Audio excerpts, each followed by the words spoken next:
In this video, we're going to get into what you want. Now, I'm going to acknowledge straight up that this is hard for a lot of people. So if you find yourself saying, I don't really know what I want, you are not alone. Now, there's also other people that have specific things that they're really sure that they want, but it's been so long since they've even really asked themselves what they want because they're just so used to life being the same that they never really questioned it.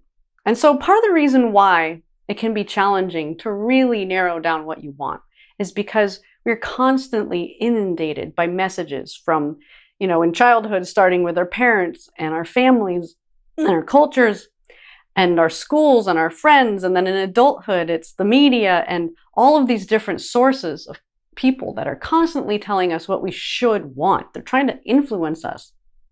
And so when that's happening, our true desires are drowned out. Plus, there's probably things that you have wanted, but that you really didn't believe were possible. And so what happens in that situation is when you want something that you don't believe that you can have, it's painful.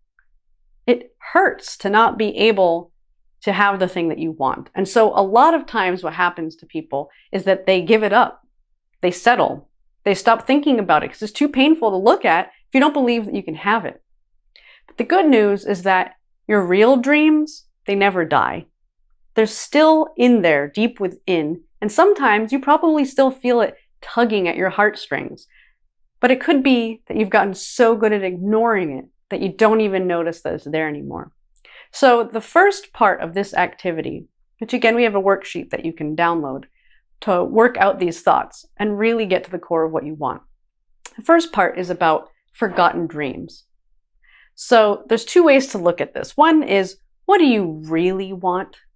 Without regard to other people's opinions and pretending that money isn't an issue or that whatever you have in your life right now that might be blocking you just magically disappears. If it was ideal, what would you really want? If you won $10 million tomorrow, what would you really want to do? So that's a great activity to really start getting your brain looking at what your true desires are. Another source of forgotten dreams is, what did you stop wanting that you used to dream of? So you can look back at your childhood, for example, and think, what did I want to be when I grew up? What are some of the things I always wanted to do?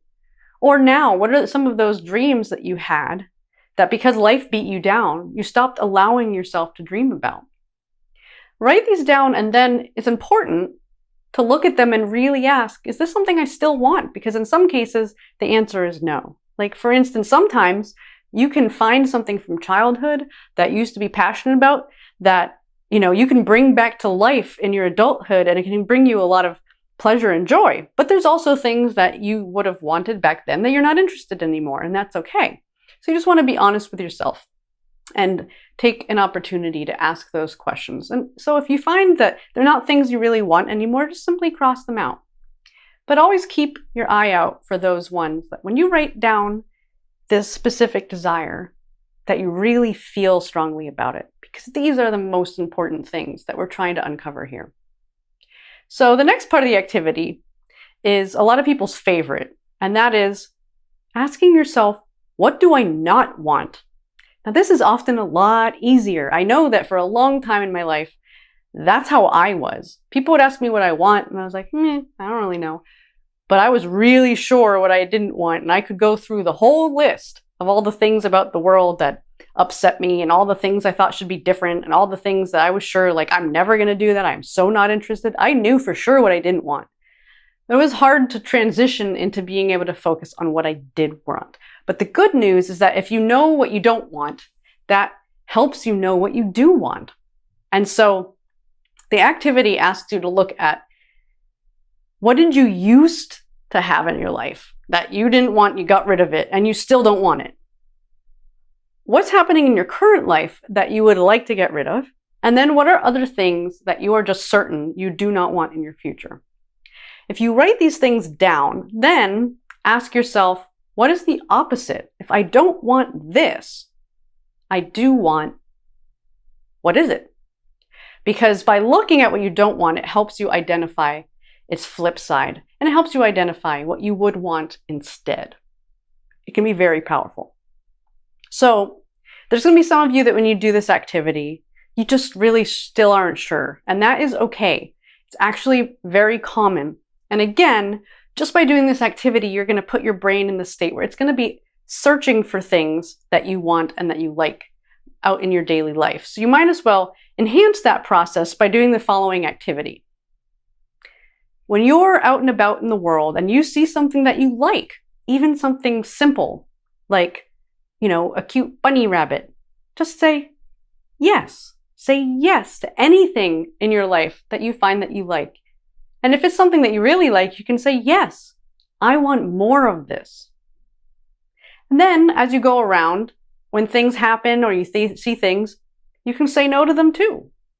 No, thank you. And the reason why you say thank you at the end is because it's an acknowledgement that by observing this thing that you do not want, it's helping you get more clarity about what you do want. So it's really great to be able to see clearly things you don't want so that you know that you're going to avoid them and that you're going to put your energy and attention towards other things and understand what you want. So again, yes, I want more of this, and no, thank you. So now it's time to get a little bit more specific about what exactly it is that you want.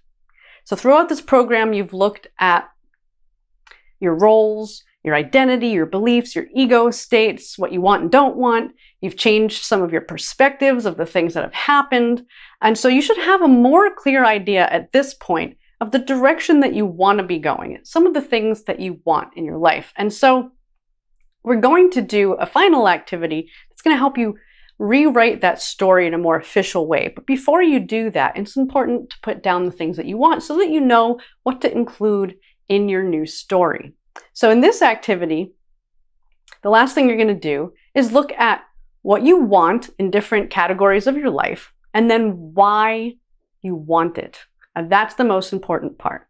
So the categories are similar to what we've been using throughout the program, including, relationships, family, career, leisure, money, and health. Of course, you can always add your own categories. So again, write down in one column what you want, and then next to it, why you want it. And then we finish off the activity by looking at the deeper why beneath why you want it. The reason why we do this is because sometimes we don't really understand our own true motivations and motives, and that there's higher level needs and desires that are actually making us want certain things because we believe that those things are going to give us the outcomes we're looking for. So rather than just look at what you want, we're looking for the outcome that you believe you're going to receive by having that. And so the reason this is important is because those deeper level desires and needs are much bigger than what we want on the surface.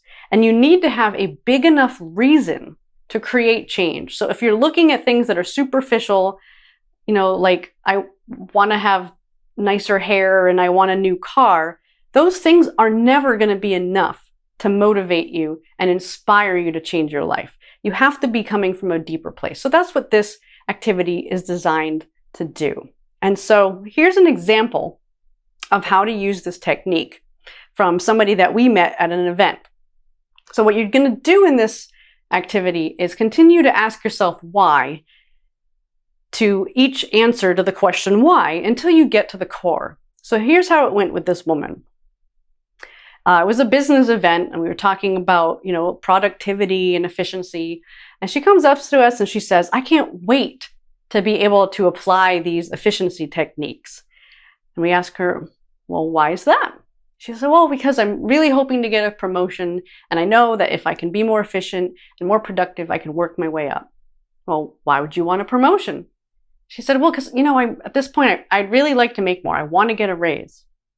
Well, why would you want to get a raise? She said, I'd like to have that extra money so that I can buy a larger home. Well, why do you want a larger home? And she says, well, because I'd love to be able to have my mother and my sister move in with me. Well, why would you want them to move in with you? And she said, because we've all always had a dream of living together. And I said, well, there you have it. That is your deeper reason why. You really don't care about the efficiency. You care about living together with your family.